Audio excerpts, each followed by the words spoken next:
Hello नमस्कार साथियों, मैं नवल चौधरी फार्मर्स लॉ के यूट्यूब चैनल पर आप सभी का हार्दिक स्वागत है। वेलकम। आज अपन सब्जेक्ट की बात करने वाले हैं एग्रीकल्चर हेरिटेज। किसके दोस्तों? Agriculture heritage. बिल्कुल सिस्टमेटिक रूप से बहुत अच्छे कंटेंट तैयार किया है और उसके साथ में क्वेश्चन भी आपके साथ में प्रस्तुत करने वाला हूं दोस्तों। तो आज की क्लास को अपन शुरुआत करते हैं और आज के अपने पास में आज का मोटिवेशनल कोट जो आपको ऊर्जावान बनाएगा, चेहरे पर मुस्कुराहट लेके आएगा। वो कहते हैं अपने पास, अपने दिन में अपने दोस्तों के साथ बात करो या चाहे पढ़ाई करो, उसमें विचार कैसे अपने उच्च कोटि को पॉजिटिव थॉट रखो हमेशा। ठीक है, जिंदगी में कितना ही बुरा हो जाए फिर भी क्या बने रहो? पॉजिटिव बना रहो। जिंदगी में बोल मीठे ना हो तो हिचकियां नहीं आती। क्या दोस्तों? जिंदगी में बोल मीठे नहीं हो तो हिचकियां नहीं आती। आईफोन रख लो फिर भी घंटियां नहीं आती। ठीक है, घर छोटा हो या महल सा बड़ा, घर छोटा हो या महल सा बड़ा, ठीक है, आदमी क्या खा खाएंगे, अगर मिठास नहीं हो शब्दों में तो चीटियां तक नहीं आएगी। ठीक है दोस्तों, आज के अपन क्लास को करते हैं स्टार्ट और सब्जेक्ट कौन सा अपना? Agriculture heritage. ठीक है, तो इसका introduction of Indian agriculture heritage, need and importance of study, इसकी क्यों आवश्यकता पड़ी, क्यों इसको पढ़ना पड़ रहा है, और अपने किसकी? एग्रीकल्चर हेरिटेज की। तो देखो, एग्रीकल्चर हेरिटेज एक तरीके से देखते तो अपने प्राचीन भारत का इतिहास ही है। क्या प्राचीन भारत का अपने इतिहास है? हिंदी इंग्लिश दोनों फॉर्मेट में बनाए, बहुत अच्छे से मेहनत करके स्लाइडें बनाई है इसमें। ठीक है ना? तो देखो, इसमें जो भारतीय संस्कृति का जो विरासत है उसका परिचय, उसके अध्ययन की आवश्यकता क्यों पड़ी, उन सभी की अपन बात करने वाले हैं। हमारी जो एग्रीकल्चर हेरिटेज है किसी अन्य सभ्यता से क्या है? अद्वितीय है, मतलब उससे कई गुना ज़्यादा बेटर है। ये कई गुना ज़्यादा क्या है इसमें? बेटर है। ठीक है, और क्या इसमें भारत के नागरिक के रूप में हमें अपनी समृद्ध सांस्कृतिक विरासत पर गर्व महसूस करना चाहिए। क्या बात कही है दोस्तों इसमें? कि जो अपने भारत की विरासत है, जो अपनी हेरिटेज है, ठीक है, वो क्या है? अदर से क्या है? बेटर है, अद्वितीय है, और हमको इस पर क्या होना चाहिए? गर्व होना चाहिए। ठीक है, पहला पॉइंट हो गया इसका इंट्रोडक्शन का। Next second point, agriculture is an Indian is not of recent origin but has a long history dating back to neolithic. ठीक है ना, मतलब काफ़ी पुराने समय से स्टार्ट है, ऐसे नहीं है, ऐसी कोई नई हिस्ट्री नहीं है अपने इंडिया की। देखो हिंदी मीडियम में क्या कह रहा है इसमें? भारत में कृषि की उत्पत्ति हाल ही में नहीं हुई है, बल्कि इसका एक लंबा इतिहास है नवपाषाण काल से। कहाँ से दोस्तों? नवपाषाण काल से एग्रीकल्चर हेरिटेज का एक अच्छा इतिहास है। और उसके बारे में, और वो कब से? नवपाषाण काल से 7500 से लेके 4000 ईसा पूर्व। कब से दोस्तों? 7500 से लेके 4000 ईसा पूर्व। आप देख रहे होंगे 7500 इधर क्यों लेके, 4000 इधर क्यों लेके? 4000 से 7500 आना चाहिए था, नहीं, ये नवपाषाण काल, ये पुराने इतिहास की टाइम की बातें हैं, उसमें सिस्टम उल्टा ही लिखा जाता था। ठीक है ना, 7500 से 4000 ईसा पूर्व इस प्रकार ही लिखा जाता है। तो ये एक तो ये याद रखना है आपने इसमें डेट, इस समय से अपने हेरिटेज है वो पुरानी है। इसमें प्रारंभिक मनुष्य के जीवन, इसमें है ना, इसमें प्रारंभिक मनुष्य की जीवन शैली और क्या? जंगली जामुन, जड़ों की खानाबदोश शिकारी और भूमि की खेती करने वाले में बदल दिया है। पहले लोग क्या करते? एक दूसरे को खा जाते। ठीक है, और क्या करते हैं इसमें? खानाबदोश मनुष्य की जीवन शैली थी, उसको किसमें? भूमि की खेती करने वाले मनुष्य में बदल दिया है। पहले तो खानाबदोश मतलब एक दूसरे खाना हड़पती। ठीक है, और क्या इसमें? जंगली जामुन खाती, जड़ों को खाती, पेड़ की जो बार्क होती है उसको खाती। लेकिन आजकल कैसी? भूमि करने मतलब खेती करने वालों में मनुष्य में बदल दिया है। किसने? हेरिटेज ने। ठीक है, तो ये इसका हो गया तीसरा पॉइंट। नेक्स्ट है, agriculture is benefited from the wisdom and teaching of a great संत। देखो महान संतों ने, अरे किसने दोस्तों? महान संतों के ज्ञान और शिक्षाओं से, महान संतों के ज्ञान और शिक्षाओं से कृषि को लाभ होता है। कृषि को क्या होता है दोस्तों? लाभ होता है। ये तो अपन भी जानते हैं। महान संतों इसको पढ़ाते हैं और क्या इसमें शिक्षा देते हैं लोगों को, इससे क्या होता है? कृषि को लाभ होता है। ऊपर इंग्लिश में भी आप देख लेना। उसके बाद है प्राप्त ज्ञान और अपनाई गई प्रथाएं पीढ़ियों से चली आ रही है। कब से चली आ रही है? पीढ़ियों से।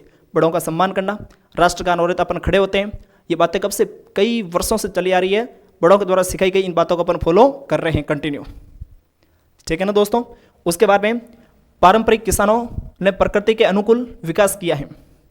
पारंपरिक किसानों ने प्रकृति के अनुकूल विकास किया है। The traditional farmers have developed the nature friendly. Farmers कैसे हो गए? प्रकृति की और बढ़ रहे हैं, जैसा प्रकृति की जैसा समय को आवश्यकता उसके अकॉर्डिंग वो कन्वर्ट हो रहे हैं। जिस चीज़ की जहाँ आवश्यकता उसी चीज़ को वहीं डेवलप कर रहे हैं वो। तो ये बात बस इसके क्या? इसका इंट्रोडक्शन है। नेक्स्ट है खेती की प्रणालियाँ और प्रथाएं, जैसे मिश्रित खेती, ठीक है, मिक्स्ड फार्मिंग, मिक्स क्रॉपिंग, और क्या? फसल गुणन। फसल गुणन मतलब क्रॉप रोटेशन, गुणन मतलब इसमें फसल चक्र कर लेना। क्या कर लेना? इसमें फसल चक्र। ठीक है ना, वो हिंदी में थोड़ा मिस्टेक होगी, फसल चक्र, इसको गुणन को काट देना। तो खेती की प्रणाली कौन कौन से अपना रहे हैं अपन? एक तो मिश्रित खेती। क्या होता है मिश्रित खेती? खेती के साथ साथ पशुपालन करना, मुर्गी पालन करना, पीसी कल्चर करना, ये सभी इसमें आ गई। मिश्रित फसल, 2 या 2 से बीजों के मिलाकर बो देना, उसको मिश्रित फसल।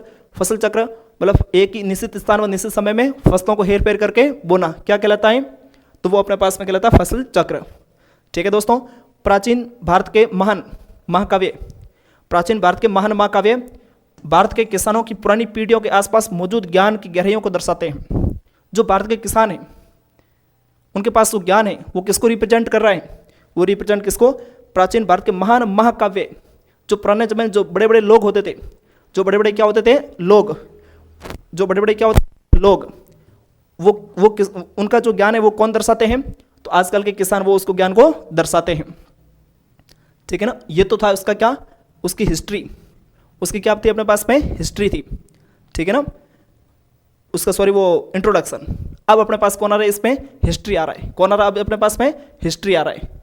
ठीक है ना, तो देखो इसमें हिस्ट्री में क्या आ रहा है पहले?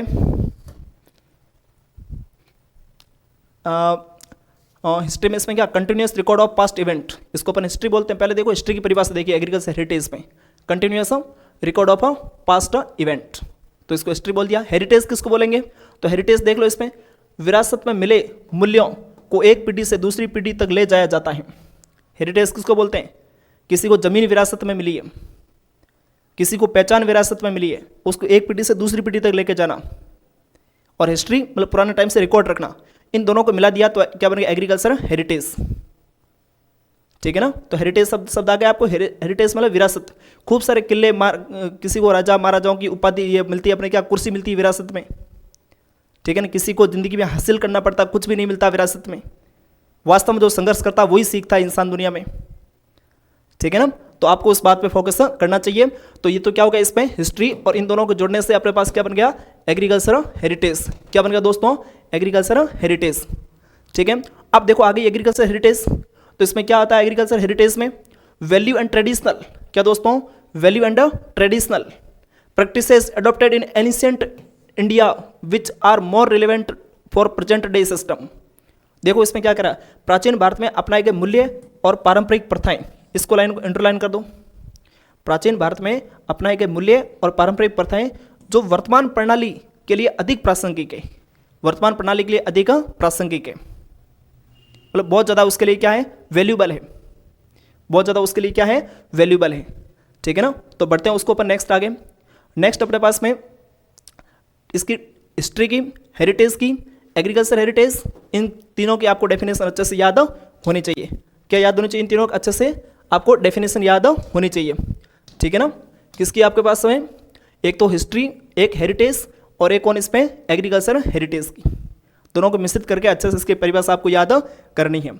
तो पहला कौन इसमें? History, heritage. हिस्ट्री मतलब रिकॉर्ड रखना, हेरिटेज मतलब उसको एक पीढ़ी से दूसरी पीढ़ी तक ले जाना, और उसके बाद में कौन इसमें? एग्रीकल्चर हेरिटेज, मूल्य और पारंपरिक प्रथाएं जो वर्तमान के लिए क्या? अधिक प्रासंगिक है, अधिक ज़्यादा इसमें वैल्यूबल है वो।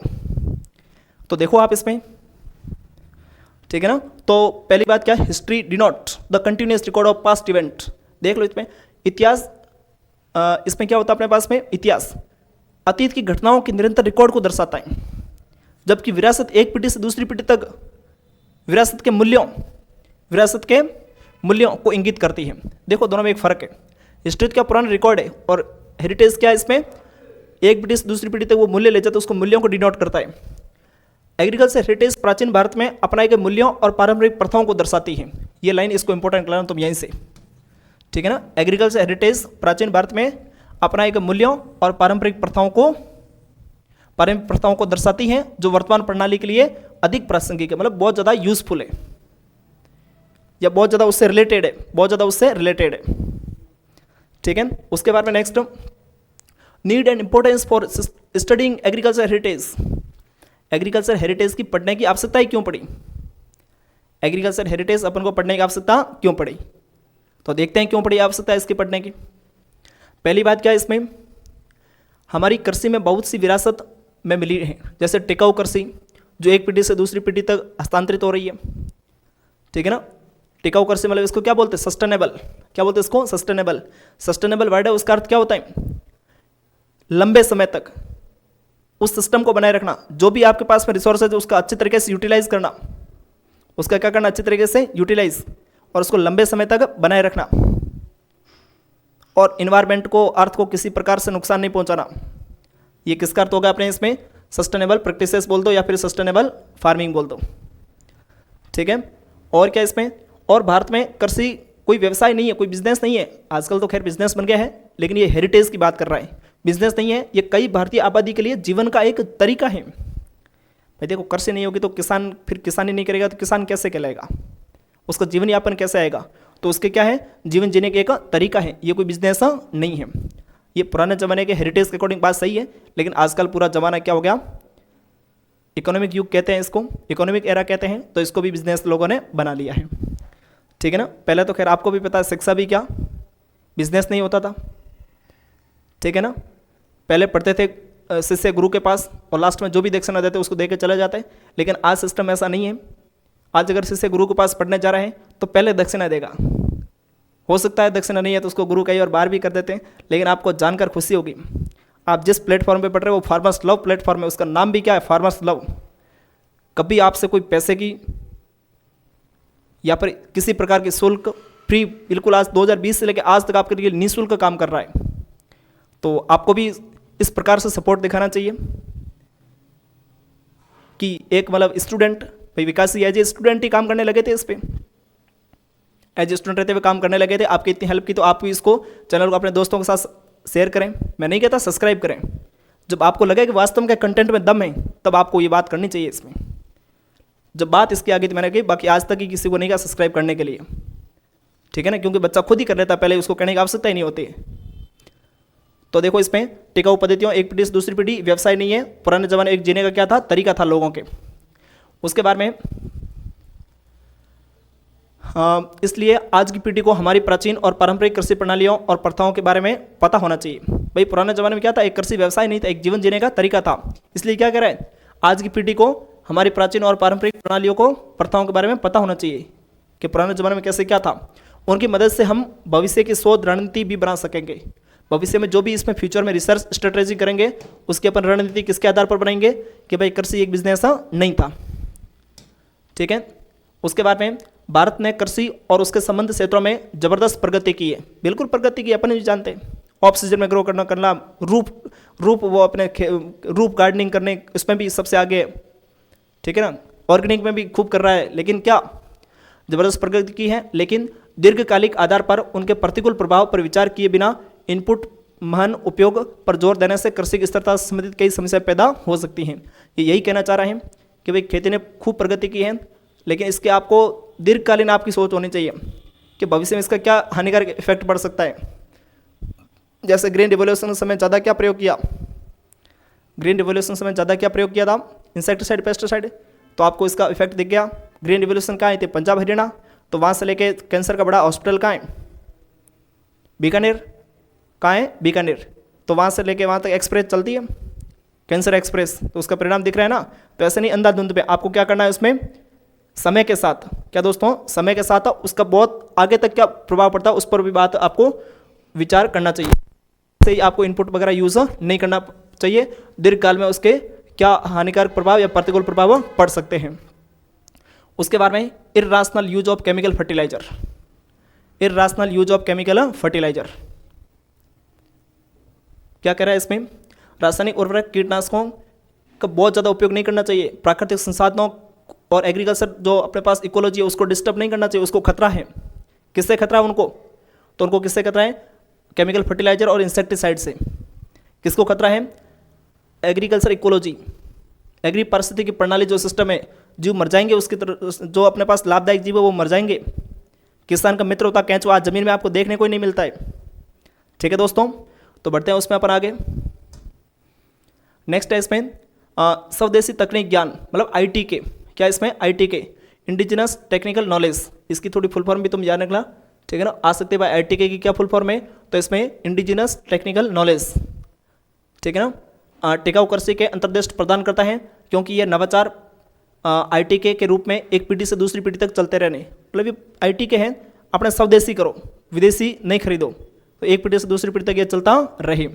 भारत में मूल्यवान पारंपरिक प्रौद्योगिकी के कई उदाहरण हैं, लेकिन दुर्भाग्य से छोटी स्थानीय प्रणालियाँ खत्म हो रही है।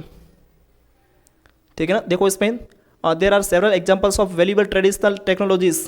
खूब सारे टेक्नोलॉजी है, गांव में खूब सारे टेक्नोलॉजीज किसान अपने डेवलप करता है, लेकिन वो दुर्भाग्य क्या उसका, वो वहीं तक सीमित रहती है और धीरे धीरे वो वहीं समाप्त हो जाती है इसमें। ठीक है, उसको एक इंटरनेशनल नेशनल उसको क्या नहीं मिलता है, मंच नहीं मिलता है। क्या नहीं मिलता दोस्तों, उसको मंच नहीं मिल पाता है, स्टेज नहीं मिलता उसको एक। ठीक है ना, लेकिन कई सारे फार्मर्स को क्या मिलता है आजकल, कई सारे किसानों को आजकल पद्मश्री अवार्ड वगैरह मिलते हैं, तो उनकी टेक्नोलॉजी जरूर अपने पास क्या इंटरनेशनल नेशनल लेवल पर जरूर वो रिप्रेजेंट हुई है, तब उनको मिल रहे हैं। उसके बाद में यह जरूरी है कि हम उन टेक्नोलॉजी को एकत्र करें, उनका डॉक्यूमेंटेशन करें और उनका एनालिसिस करें, ताकि उनके पीछे के वैज्ञानिक सिद्धांत और आधार को ठीक से समझा जा सके। एक बार ऐसा हो जाने पर हमारे लिए उन्हें आधुनिक वैज्ञानिक प्रौद्योगिकी के साथ मिक्स करके अधिक परिष्कृत और उन्नत करना आसान हो जाएगा। कि भाई ऐसी जो भी टेक्निक है जो गांव में ही समाप्त हो जाने के कगार पर है, या जिसको मंच नहीं मिला है, एक अच्छा स्टेज नहीं मिला है, उसको क्या करें, उस प्रौद्योगिकी को कलेक्ट करें और उसका डॉक्यूमेंटेशन करें। ठीक है ना, और उसको एनालिसिस करें और इसको बनाने के लिए जो सिद्धांत और जो इसमें यूज़ किया गया है, किसका प्रिंसिपल मेथड वगैरह, उनको ठीक से समझें और उसको और कैसे बेटर बनाया जा सके उस पर भी कार्य करना चाहिए और ज़्यादा से ज़्यादा लोगों को बताना चाहिए। ये तो क्या था आपने भाई, एग्रीकल्चर हेरिटेज पढ़ने की आवश्यकता क्यों पड़ी, अपन को पढ़ने की आवश्यकता क्यों पड़ी, उसके बारे में अपन ने बात की थी। ठीक है ना, उससे पहले हेरिटेज, हिस्ट्री, एग्रीकल्चर हेरिटेज तीनों की डेफिनेशन देखी थी। अब नेक्स्ट टॉपिक क्या आता है, ऑब्जेक्टिव ऑफ द कोर्स। जो एग्रीकल्चर हेरिटेज है, इस कोर्स की ऑब्जेक्टिव क्या है आपके सामने, पाठ्य क्यों पढ़ाया जा रहा है आपको। ठीक है, तो क्यों पढ़ाया जा रहा है, देखो इसमें agriculture in India way of life and not an occupation. ये तो अपन पहले ही कह रहे हैं, ये क्या जीवन एक तरीका है, जीवन जीने का एक तरीका है, न कि ये व्यवसाय है। लेकिन आज के युग में क्या बन गया, एक व्यवसाय बन गया है। क्या बन गया दोस्तों, एक बिजनेस बन गया है, कृषि भी। ठीक है ना, क्या बन गया इसमें, कृषि एक बिजनेस बन गया है। उसके बाद में to increase awareness of the rich heritage. ठीक है ना, और यूनिक देन अदर सिविलाइजेशन। ये तो बात कर ली थी अपन ने भाई, जो क्या है भारत में कृषि जीवन जीने का तरीका है। ठीक है ना, और जो विरासत है जागरूकता बढ़ाने के किसी अन्य सभ्यता की तुलना में अद्वितीय है। अपनी जो सभ्यता, अपनी जो हेरिटेज है, वो अदर की तुलना में क्या है, कई गुना बेटर है, कई गुना उसमें तुलना में क्या अद्वितीय है। तो अपन को इस पर क्या होना चाहिए, गर्व महसूस करना चाहिए। क्या करना चाहिए, इसमें गर्व महसूस करना चाहिए। ठीक है ना, और क्या इसमें लोगों विशेष रूप से कृषि छात्रों के बीच, ये देखो एग्रीकल्चर के बीच, एग्री स्टूडेंट के बीच गर्व की भावना पैदा करना, क्योंकि हमारी कृषि में पीढ़ियों के लिए टिकाऊ प्रथाएं हैं। इसको क्यों पढ़ाते हैं, हेरिटेज पढ़ाएंगे, अलग अलग हेरिटेज के बारे में ज्ञान देंगे लोगों किसको, एग्रीकल्चर स्टूडेंट को, तो उनको गर्व महसूस होगा, प्राउड फील होगा उनको। ठीक है, पैदा करना, और जिससे हमारी एक दूसरी पीढ़ी में आगे बढ़ता रहेगा। पारंपरिक प्रौद्योगिकी पर आधारित, यहाँ नीचे वाला पॉइंट कट रहा है इसमें, यहाँ देख लेते हैं इसमें। To stimulate scientific research based on traditional technology. जो अभी जो साइंटिफिक रिसर्च है वो किस पे बेस्ड होनी चाहिए, ट्रेडिशनल टेक्नोलॉजी, मतलब पुरानी टेक्नोलॉजी पर क्या होनी चाहिए, उस पर आधारित होनी चाहिए अभी की जो अपनी रिसर्च होती है वो। तो ये अपना उसको इसका पहला लेक्चर देखो, एक बार रिवाइज कराते तो फटाक से क्या क्या पढ़ लिया आज अपन ने। एक तो इसका ऑब्जेक्टिव, ये कोर्स तुम्हें क्यों पढ़ाया जा रहा है, तो पहला इसका उद्देश्य क्या है, कृषि को ध्यान में रखना है, जीवन जीने का तरीका है, बिजनेस नहीं है। क्या नहीं दोस्तों, बिजनेस नहीं है। दूसरी बात में भारतीय कृषि की समृद्ध विरासत के बारे में जागरूकता बढ़ाना और अन्य सभ्यताओं से बेटर है उसको प्रूव करना, उसको लोगों को बताना ताकि उसको प्राउडफुल हो, और स्पेशली एग्रीकल्चर स्टूडेंट को। और आज की जो भी बेस्ट है वो ट्रेडिशनल टेक्नोलॉजी भी बेस्ट होनी चाहिए। और ये 10 पॉइंट किसके थे, 10 पॉइंट ये आपको इसके पढ़ने की नीड क्यों है। ठीक है, ये यहाँ से देख लो इसको, need and importance of studying agriculture heritage. इसको पढ़ने की नीड अपन को क्यों पड़ी, तो क्यों पड़ी, टिकाऊ खेती वो बात हो गई। ठीक है, भारतीय आबादी जो अपने में है जो एक अलग तरीके से है। तीसरा पॉइंट इसमें हमारी पीढ़ी को ये पता होना चाहिए पुराने ज़माने में कैसी प्रणाली किस प्रकार से कर रहे थे, उनके हेल्प से भविष्य में वो अच्छी इसमें क्या कर सके, रिसर्च स्ट्रेटेजी बना सके। ठीक है, हानिकारक प्रभाव नहीं पड़े किसके, दीर्घकालीन उस पर प्रभाव पे ध्यान देना चाहिए। रासायनिक का दीर्घकालीन प्रभाव क्या पड़ेगा उस पर, ये जैसे पॉइंट आ गया था एग्रीकल्चर इकोलॉजी पे रासायनिक उर्वरक और इंसेक्टिसाइड के इफेक्ट नहीं पड़े। ठीक है ना, और क्या इसमें आईटी के टेक्निक अपनाना चाहिए, और जो भी ऐसी कोई टेक्निक है जो समाप्त होने के कगार पर उसको डॉक्यूमेंटेशन करें। ठीक है ना। और क्या करना चाहिए उसको, उसके पीछे के क्या प्रिंसिपल यूज है वो सभी को उसको जानना चाहिए। तो 10 पॉइंट ये हो गए इसके। और इसका क्वेश्चन आता है कई बार आपके सीधा। नेक्स्ट आता है अपने पास क्या, डिफाइन हिस्ट्री को, हेरिटेज को और एग्रीकल्चर हेरिटेज को। आप साथ साथ इसके नोट्स भी बनाते रहना दोस्तों, ठीक है ना। और मान संताओं ने इसके बारे में क्या कहा है उसकी भी अपन बात की थी। देखो introduction of Indian agriculture heritage, ठीक है ना, क्यों क्या इसका इंपॉर्टेंस था, परिचय की भी इस पे अपन ने बात की थी, ठीक है ना। कितने वर्ष पुराने से स्टार्ट हुआ था इसको भी तुम ध्यान रखना। मान शिक्षा और संतों ने क्या कहा था, ठीक है, अपना की पीढ़ियों से चली आ रही एक दूसरी पीढ़ी से पारंपरिक किसानों के प्राकृतिक अनुकूल विकास किया है। पुराने जमाने लोग प्रकृति के बहुत क्लोज रहते थे, आज के ज़माने में थोड़े लोग क्लोज नहीं रहते हैं। तो ये अपना लेक्चर होगा किसका दोस्तों, आज एग्रीकल्चर हेरिटेज का फर्स्ट लेक्चर। कब होगा इसमें, फर्स्ट लेक्चर। नेक्स्ट लेक्चर बहुत जल्दी अपलोड करने वाले हैं। और तब तक आप इसके नोट्स बनाएं, अच्छे से रीड करें, और जो बड़े बड़े क्वेश्चन हैं यहीं से पूछते जाते, एक नीड वाला, ठीक है, और एक छोटी मोटी डेफिनेशन वगैरह यहाँ से आ जाती हैं, ठीक है दोस्तों। तो आप लगातार बने रहो फार्मर्स लव के यूट्यूब चैनल पर।